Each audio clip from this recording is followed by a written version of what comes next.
Mesdames, Messieurs, bonsoir et merci de suivre la télévision du Burkina. Une fois n'est pas coutume, nous commençons ce flash d'information par du sport. Après leur brillante prestation à Abidjan lors des championnats de l'UFAC Zone 3, les étalons karatéka ont été reçus par les plus hautes autorités nationales et pour cause, la moisson a été bonne en Côte d'Ivoire. Outre les 25 médailles remportées par le Burkina, le président de la Fédération nationale de karaté a été porté à la tête de la zone 3 de l'Union des fédérations africaines de karaté-do. Des performances saluées tour à tour ce 7 juin à Ouagadougou par le président du FASO et le président de l'Assemblée nationale. Un geste à inscrire dans le réchauffement des relations diplomatiques entre la Chine et le Burkina. 5 000 tonnes de riz estimées à plus de 4 milliards de francs CFA ont été remis au gouvernement burkinabé. Ce don de la République populaire de Chine va servir à appuyer les efforts déjà fournis pour assurer une vie décente aux personnes déplacées ainsi qu'aux Burkinabés touchés par un stress alimentaire. La remise officielle a été faite ce vendredi à Ouagadougou entre les représentants du gouvernement burkinabé et la représentation diplomatique chinoise au Burkina. Un autre geste plus modeste mais salutaire pour les écoles franco-arabes.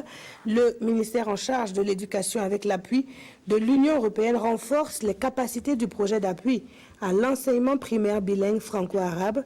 Du matériel roulant et du mobilier sont ainsi offerts pour accompagner la mise en œuvre du projet sur toute l'étendue du territoire national. L'enveloppe financière est estimée à près de 328 millions de francs CFA.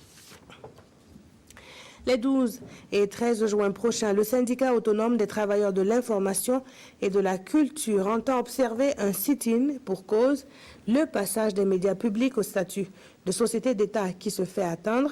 L'annonce du SYNATIC a été faite au cours d'une conférence de presse tenue à Ouagadougou.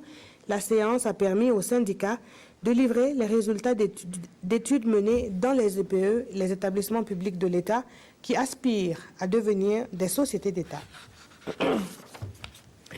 La capitale soudanaise vit au ralenti avec la loi dictée par les milices paramilitaires responsables du massacre d'une centaine de manifestants en début de semaine, un contexte qui préoccupe dans la région et qui nécessite une médiation entreprise par le Premier ministre éthiopien.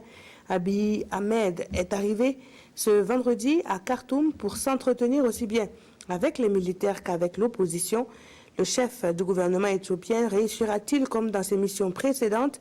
Un rappel, Abiy Ahmed est apprécié dans la région pour avoir tenté d'apaiser les tensions au Soudan du Sud, entre l'Érythrée et Djibouti ou encore entre le Kenya et la Somalie.